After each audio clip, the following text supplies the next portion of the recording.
Vous le savez, la semaine a été marquée essentiellement par l'absence du président de la République, en quête bien sûr des solutions pour le pays dans les 4 continents. Il a fait l'Europe, il a fait l'Afrique, il a fait l'Asie. Il se trouve actuellement en Amérique, mais entre-temps, derrière lui, il a plu. Les rues ont été inondées. Entre-temps, derrière lui, le vice-premier ministre de l'Intérieur a décidé de suspendre toutes les motions, toutes les pétitions désormais jusqu'à la fin de la guerre. On ne sait pas si c'est très légal hein, ou pas du tout. On en parle avec mon confrère Elie. Bonsoir et bienvenue. Bonsoir, cher Christopher. Merci de l'invitation. On a résumé un peu, hein, c'est ce qui a attiré l'attention des différents téléspectateurs. La pluie qui a tardé, mais qui est finalement arrivée et qui a causé des dégâts. Vous l'avez vécu depuis où? Moi, je l'ai vécu depuis ma campagne. J'ai vu comment Kitambo était sous l'eau, comment Limité, n'en parlons même pas.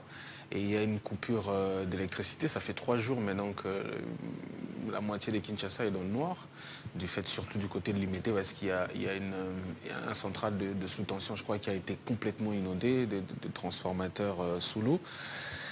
J'espère que le gouverneur est énervé parce qu'il semble que la pluie l'énerve. On avait senti quand même de l'audace, beaucoup de travaux lancés en dernière minute. On a vu des routes barrées pendant toute la saison sèche. On a observé, puis on a lancé vraiment à la fin les travaux. On a senti cette audace-là. On rejette parfois la faute au changement climatique. On ne peut pas rejeter la faute au changement climatique quand on est dirigeant. Parce que vous trouverez quelqu'un qui va vous sortir des photos de New York, de Paris, dans la même situation. Si le mal qui se passe à New York devient le bien au Congo, alors ça étonne.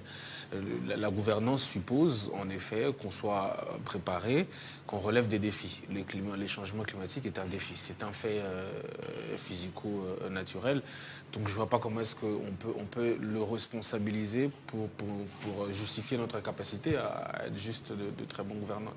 Moi, je pense que Kinshasa a un problème de programmation. De toute façon, l'élite politique a un problème de programmation de manière générale. Moi, je suis vers Ngaliema, par exemple, les tronçons devant mon échoppe. Je ne comprends pas comment est-ce que ces petits tronçons-là ont fait plus de 6 mois. À un moment, je pensais même qu'on ne faisait plus la route. Parce que j'ai vu partir de Babylone, vers Babylone d'ailleurs, je crois que ça doit être un peu pire. Vers la route de la mosquée, c'est toujours bloqué. Effectivement. Bandal, je pensais qu'on était en train d'agrandir la route, mais finalement, on m'a dit que c'est seulement un grand tuyau qu'on est en train de faire passer là. On a quasiment des vents blocs jusqu'à la mosquée.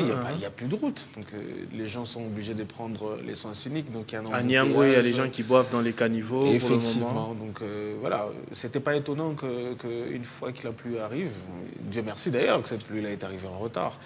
Et il nous reste de prier Dieu pour que ça ne se déclenche pas, parce que ce qui s'est passé l'autre fois, c'était pas une très très grande pluie. Effectivement. Imaginez qu'on ait 2-3 heures, sans grand air. Sans grand air, sans beaucoup de vent. Mais si on avait vraiment de pluie comme on en a connu la saison dernière, ça va être pire. Ça va être pire. Surtout qu'on n'a pas toujours fini de résoudre le problème des sinistrés.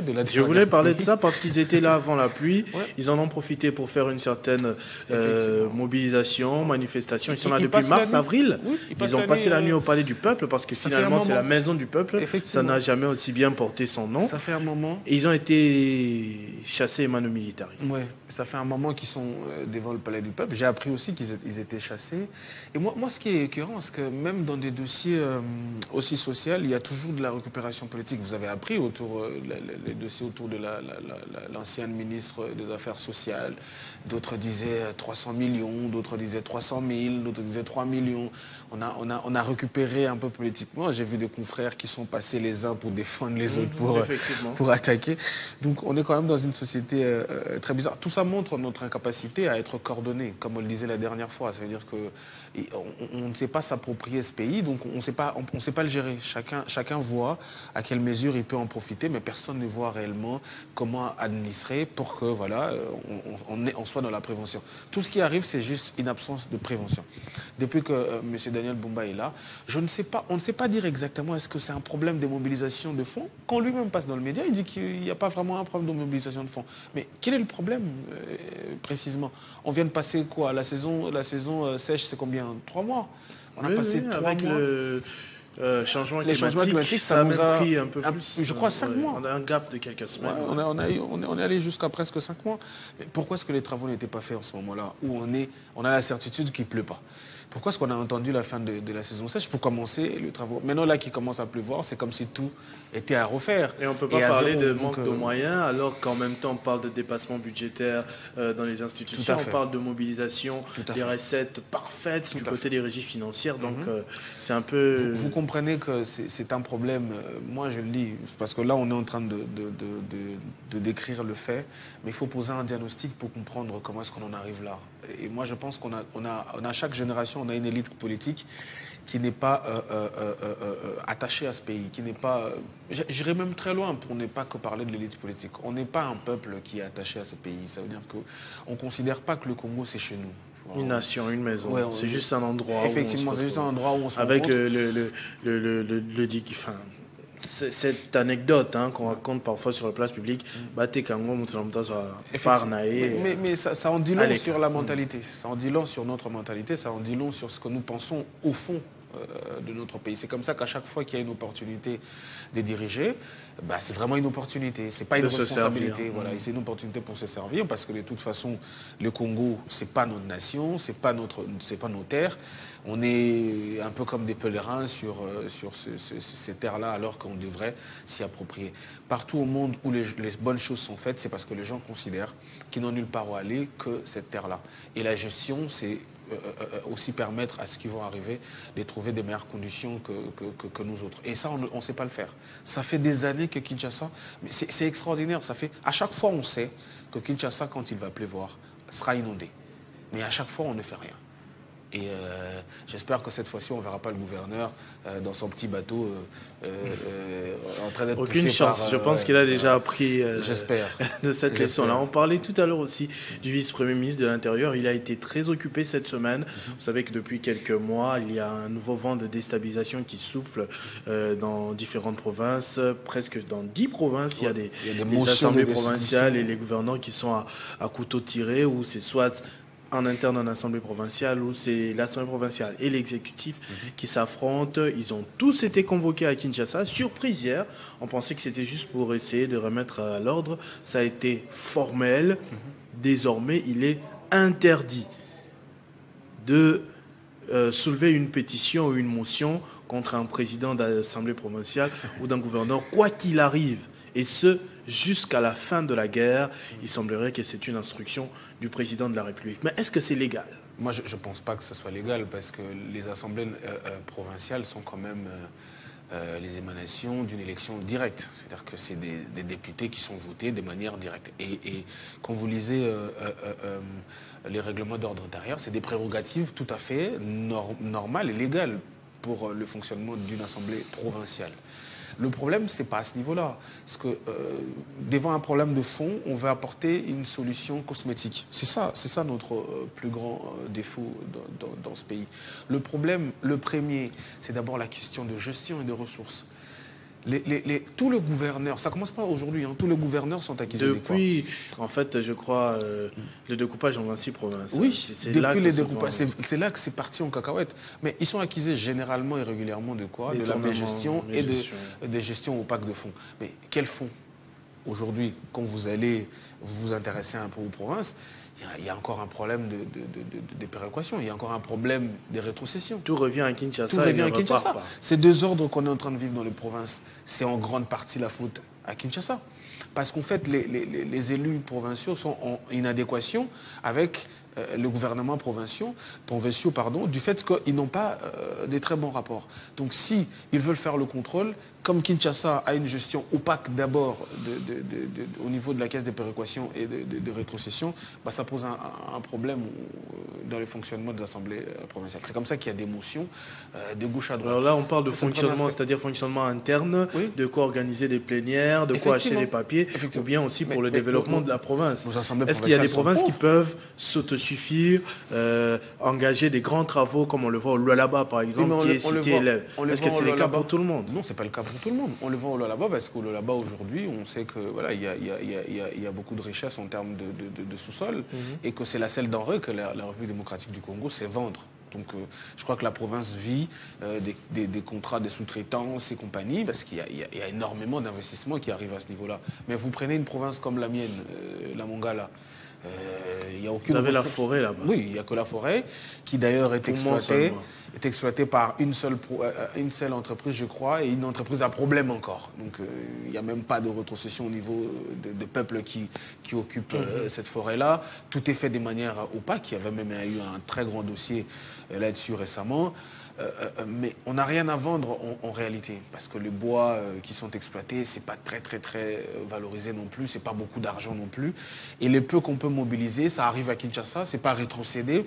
Donc il se trouve que les députés sont là, par exemple, ils sont pas payés 3-4 mois, et dans leur tête, ils se disent, bah, c'est le gouverneur qui bouffe.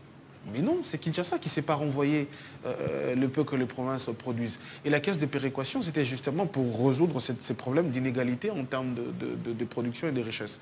Mais quand ce n'est pas appliqué, qu'est-ce que vous voulez? Vous allez comme au Grand Bandundu, on va prendre l'ancienne configuration, il n'y a presque rien qui est produit. Ces gens-là doivent vivre. En effet, on produit les mobondo là-bas. On produit les mobondo. Donc, ils devraient normalement vivre de la caisse de péréquation, de la production des autres provinces un peu plus riches, à laquelle on soustrairait quelque chose pour leur envoyer. Mais tout ça n'est pas fait, parce qu'on a une gestion centralisée et très opaque. Moi, je pense que le gouvernement qui prend cette mesure-là devrait d'abord s'auto-auditer pour poser le problème de fond et se rendre compte qu'en fait, c'est Kinshasa qui met les provinces en difficulté. Et puis cette manie-là de convoquer les gouverneurs à Kinshasa, c'est quand même bizarre parce que ça... À quelques semaines d'une nouvelle conférence des gouverneurs annoncée au Kwilu, est-ce qu'ils vont tenir l'échéance? Est-ce que ça va marcher? Parce que et quand il faut faire de voyages comme ça, nos villes là-bas, c'est pas Colosie, il n'y a pas d'hôtel, il n'y a pas de piste d'atterrissage dans le noir pour le président de la République. Et à chaque fois, quand il faut faire des conférences de gouverneurs, convoquer les gouverneurs, c'est en ce moment-là qu'il y a des moyens. Mais quand il faut régulièrement payer les députés et autres, là, il n'y a pas de moyens. Ça, c'est le deuxième problème, la gestion centralisée ou opaque. Mais le troisième problème, c'est le désordre au sein des organisations politiques. Comment vous expliquez que les gouverneurs, qui généralement passent parce qu'ils font partie d'une majorité, d'une famille politique, soient toujours et régulièrement ceux qu'on destitue après? Ça veut dire qu'il n'y a pas assez d'autorité politique au sein des structures politiques au niveau de province. Encore pour expliquer que Kinshasa concentre tout. Ça veut dire que Kinshasa est le siège et des institutions et des partis politiques. Et après, il faut regarder les critères des désignations. On les choisit pour leur expérience, pour leur pragmatisme, ou beaucoup plus pour la loyauté, pour ceux qui doivent ensuite rendre de leur salaire ou de... On sait que la politique en République démocratique du Congo est plus axée sur la loyauté qu'autre chose, que la méritocratie. La question de l'expérience et de l'expertise se pose très peu. Vous voyez, on est quand même dans un pays où ceux qui dirigent, c'est ceux qui ont beaucoup milité. Moi, je suivais, pour rire un peu, je suivais récemment la conférence de Jean-Marc Kabound. Quand on lui pose la question, il dit « Montrez-moi un seul opposant qui a combattu le plus Kabila que moi ». Et l'exemple qu'il prend, il dit « Moi, j'ai planté les drapeaux de l'UDPS dans son village natal ». Vous comprenez que, c'est-à-dire que c'est lui qui est grand politicien au Congo, c'est celui qui sait militer, c'est celui qui sait ramener les gens dans la rue, c'est celui qui sait faire passer dans des plateaux de télévision, mais pas celui qui sait combattre les idées, pas celui qui écrit contre la mauvaise gouvernance, pas celui qui fait de la contre-proposition. Pas du tout. Donc, parce que c'est bien de planter les drapeaux, mais ensuite quand on vous donne la gestion de la chose, quand il faut agir, c'est là que c'est un peu plus compliqué. Il a été à l'Assemblée nationale, on a tous vu ce qui s'est passé. La théorie des deux bonbons. Évidemment, qu'est-ce qu'il en a fait de ce pouvoir-là quand lui, il a été en mesure de le faire. Donc moi, je pense vraiment, pour clore un peu cette question-là, qu'il faut à un certain moment, pour la génération qui arrive, qu'on comprenne que le Congo, c'est chez nous. Qu'on prenne le Congo, qu'on possède le Congo comme on posséderait sa voiture, comme on posséderait sa montre. Vous voyez l'attention qu'on a, qu'on donne à des choses qu'on se dit être les nôtres, il faut qu'on le donne au Congo et qu'on s'évertue, en effet, à construire un pays, parce que ça ne va pas. Regardez ce que les autres commencent à dire de nous. Regardez combien est-ce qu'on passe pour des gens mal constitué dans la tête des autres. J'ai suivi la vidéo de Donald Trump. À un moment donné, moi, j'ai cru que ce qu'il disait, c'était du fake. Je sais pas, j'ai essayé de vérifier, j'ai vu que c'était une vraie vidéo. Mais je ne sais pas si c'est l'intelligence artificielle, mais s'il s'avère que ce qu'il dit de nous est vrai, c'est très grave. C'est très, très grave. C'est-à-dire ça commence à traverser les frontières, nos contradictions, ça commence à traverser les frontières, nos façons de mal faire. Et écoutez, on ne peut pas aussi mal gérer et être un pays aussi stratégique. Donc, à un moment donné, ça nous tombera dessus. Alors, tout ceci, le président de la République a suivi ça de l'extérieur du pays, probablement de l'avion, parce qu'il a beaucoup voyagé, on l'a dit, 4 continents en moins d'une semaine. Il a commencé tout d'abord en France, et où il a rencontré Emmanuel Macron et d'autres dirigeants du monde entier, même si les autres avaient envoyé des ministres, des conseillers. Fait que Tshisekedi a tenu à être là. Je crois qu'il est reparti de là avec 5 millions d'euros à peu près. En termes d'aide humanitaire. Ensuite, il est allé en Égypte. Il a parlé coopération militaire, il a parlé avec la diaspora congolaise aussi. Puis, on l'a vu à Doha, où se trouvait aussi Paul Kagame. Cette fois, pas de photos d'ensemble, mais des photos séparées avec la même personne, notamment l'émir. Et aujourd'hui, il participe à la COP30, c'est-à-dire 4 voyages en une semaine, sans se retrouver au Congo. On reprend apparemment les habitudes d'avant Goma. Oui, on reprend les habitudes d'avant Goma. Donc, là, comme il aime bien le dire, c'est de la diplomatie agissante. J'espère qu'il reviendra au pays avec des résultats, surtout concernant son voyage à Doha. Déjà, il a gagné 5 millions en France. Même si un voyage du chef de l'État avec sa délégation dans 4 continents peut coûter plus que 5 millions peut-être. On n'a pas les chiffres exacts. J'imagine que ça va rembourser les frais d'émission et tout ça. Et ça, c'est une autre question. Hein. C'est-à-dire que je ne comprends toujours pas dans des événements où les autres vont à 4-5. Nous, on y va à dizaines. Peut-être qu'on est un grand pays, on a besoin d'une très grande administration on dira les Américains font la même chose, comme on aime bien les comparaisons. Moi, je pense que je suis très intéressé par 2 voyages qu'il a eu à faire. C'est d'abord le voyage de la France, où quand même la question humanitaire a été abordée. C'est très, très important qu'on aborde cette question-là, parce que ce que vivent les populations congolaises... Parfois, on a tendance à oublier. Effectivement, parfois. Que ce sont des Congolais aussi, à même titre que ceux qui sont à Kinshasa, à Mbujimayi, à Lissala, dans la Mongala. Et surtout que c'est des victimes. Ils n'ont pas choisi ça. Ils n'ont jamais pas rien appelé demandé. Cette guerre-là de leur vœu. Donc, et que c'est des Congolais courageux. Oui. Des Congolais organisés. Comment j'aimerais pas dire bonne race. Hein, bonne partie des Congolais qui réfléchissent bien, peut-être mieux que ceux qui se retrouvent à Kinshasa, qui jettent les bouteilles dans les caniveaux. C'est dans ce sens-là que je parle, parce qu'ils ont cet esprit d'entrepreneuriat, ils ont cet esprit et aussi la résilience. Du sacré, la résilience. On en parle peu, mais c'est les Congolais dans l'est du pays, non, Kivu, Sud Kivu. Sont très résilients. Ils sont très, très résilients parce qu'on serait dans un autre pays. Je crois que les Congolais qui vivent là-bas seraient, pour la plupart, des mouvances sécessionnistes. Mais ils ne le sont pas.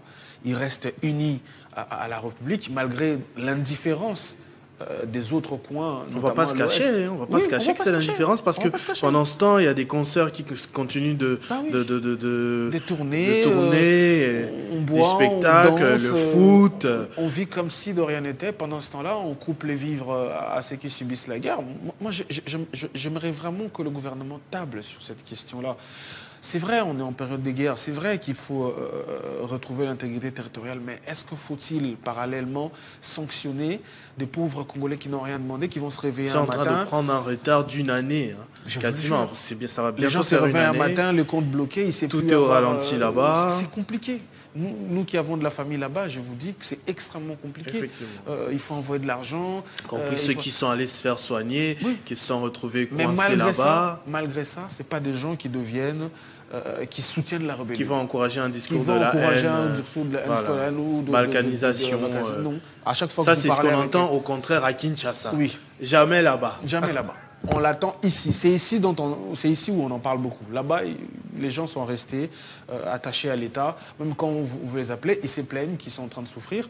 Mais ce pas des gens qui sont là à dire oui, les M23 sont... Non, ce pas des gens comme ça. Et moi, j'ai été très intéressé par la question. Malheureusement, cette question-là a été prise en otage autour de l'ouverture de l'aéroport de Goma, qui finalement a été une occasion... Est-ce que, en tant que Congolais, ça vous a fait quoi de voir le ministre des Affaires étrangères du Rwanda qui nie toute implication dans le conflit, qui nie toute présence militaire en RDC, réagir en premier, avant même le M23, avant même Kinshasa, Olivier, son nom me complique un tout petit peu, le ministre des Affaires étrangères, réagit comme ça à chaud. Ouais.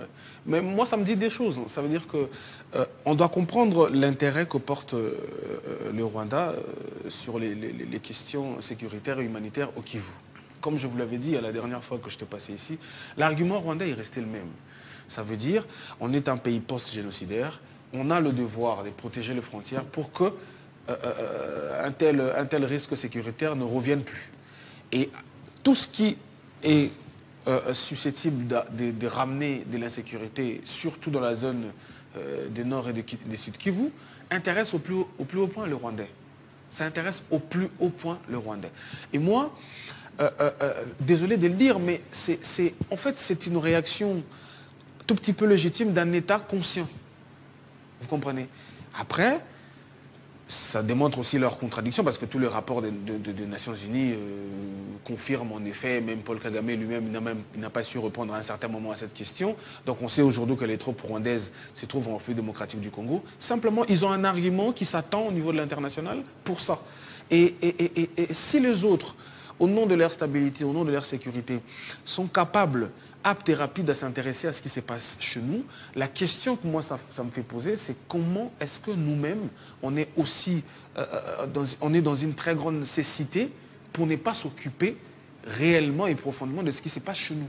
Parce qu'aujourd'hui, si la zone de Nord et de Sud Kivu est frappée par les questions humanitaires, la première destination pour l'immigration ou l'immigration, c'est le Rwanda.